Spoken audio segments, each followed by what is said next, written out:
Ben ritrovati ancora qui con noi su Radio.0, continuiamo a parlare di notizie, una notizia che ci ha visto anche da vicino come media partner. Parliamo del nostro Carso, candidato al censimento i luoghi del cuore. Come sapete, gli incendi che nell'ultimo periodo hanno interessato varie zone del Carso tra Italia e Slovenia hanno mostrato quanto questo territorio così peculiare come le nostre zone, il nostro Carso, Friuli Venezia Giulia e dicevamo la transfrontaliera vicina Slovenia, per le sue particolarità ambientali, i suoi fattori geologici, climatici, vegetazione ma anche geografia e urbanistici siano così fragili, avendo registrato oltre 1 migliaio di incendi boschivi dal 1990 ad oggi. Mai tuttavia avevano raggiunto l'intensità e le dimensioni dei fenomeni di questi ultimi giorni. Lì di fronte a questo proprio il FAI, il Fondo per l'Ambiente Italiano per il Friuli Venezia Giulia, ha deciso di sostenere la candidatura di tutto il territorio transfrontaliero colpito dai roghi a I luoghi del cuore. Cos'è? Il più grande censimento spontaneo per la tutela del patrimonio italiano promosso dal FAI, Fondo per l'Ambiente Italiano ETS, in collaborazione con Intesa San Paolo, per far sentire la voce di tutti coloro che lo abitano, lo amano e lo vogliono anche salvare, recuperandolo per poterlo tramandare anche alle future generazioni. Tutti possono anche firmare questo censimento, una candidatura condivisa anche con la Regione Autonoma Friuli Venezia Giulia, media partner Radio.0 Il Piccolo, e tutti possono votare, maggiorenni, minorenni, italiani e stranieri. Ma andiamo a scoprire di più in questo servizio con Tiziana Sandrinelli, presidente FAI Friuli Venezia Giulia, e Stefano Zannier, assessore alle risorse agroalimentari, ittiche, forestali e montagna del Friuli Venezia Giulia. Andiamo a sentire di più.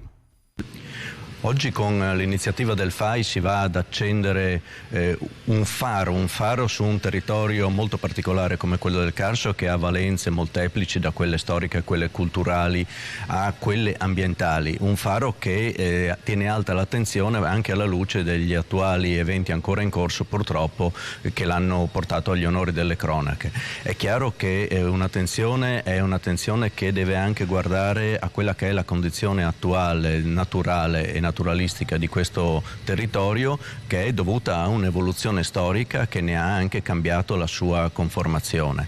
Oggi più che mai però c'è la necessità di un ragionamento complessivo fatto tra tutti, perché nessuno può avere la capacità con una bacchetta magica di risolvere i problemi. Forse ci sono anche scelte che vanno riviste o ripensate rispetto all'assetto complessivo, perché questo potrebbe avvantaggiare un territorio che per molti aspetti è fragile, a mantenere, addirittura a implementare quelle sue caratteristiche così peculiari che lo rendono un unico a livello mondiale. Di fronte alle comunicazioni della stampa su quello che stava succedendo non solo in Friuli Venezia Giulia ma in tutta Italia, ci siamo rimasti molto colpiti, molto fortemente anche traumatizzati. Questa è la verità, e abbiamo deciso di candidare questo luogo, il Carso, così emblematico, a luogo del cuore.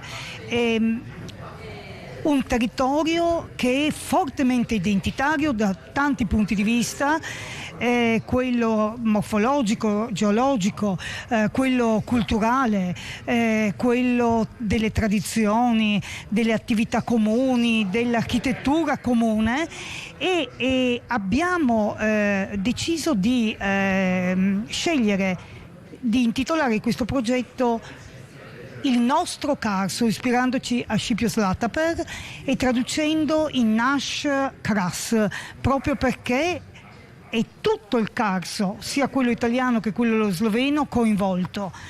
E le fiamme ci hanno insegnato che non esistono confini nell'ambiente, che l'ambiente è unico, e quindi vogliamo lavorare insieme, come è stato fatto in queste giornate, dove i volontari ma anche le strutture regionali hanno supportato quelle slovene, e quelle slovene la parte delle risorse italiane, e quindi tutti insieme dobbiamo difendere questo territorio per lasciarlo ai nostri eredi, a chi verrà dopo di noi. E quindi come si può fare? Si deve mettere una firma che è un atto, io l'ho chiamato quasi rivoluzionario, ma rivoluzionario nei confronti di noi stessi. Noi dobbiamo assumerci la responsabilità dell'ambiente, di tutto quello che noi facciamo quotidianamente e renderci conto che se diventiamo sempre più etici, sempre più corretti, facciamo solo il bene del pianeta. E quindi piccoli comportamenti, piccoli cambiamenti che alla fine saranno un grande cambiamento. E quindi come si può fare per votare? Basta andare sul sito del FAI www.fondoambiente.it e a metà della pagina c'è il link per le votazioni. È molto semplice. Troverete forse anche in alcune occasioni il cartaceo, ma non aspettate il cartaceo, votate direttamente sul sito.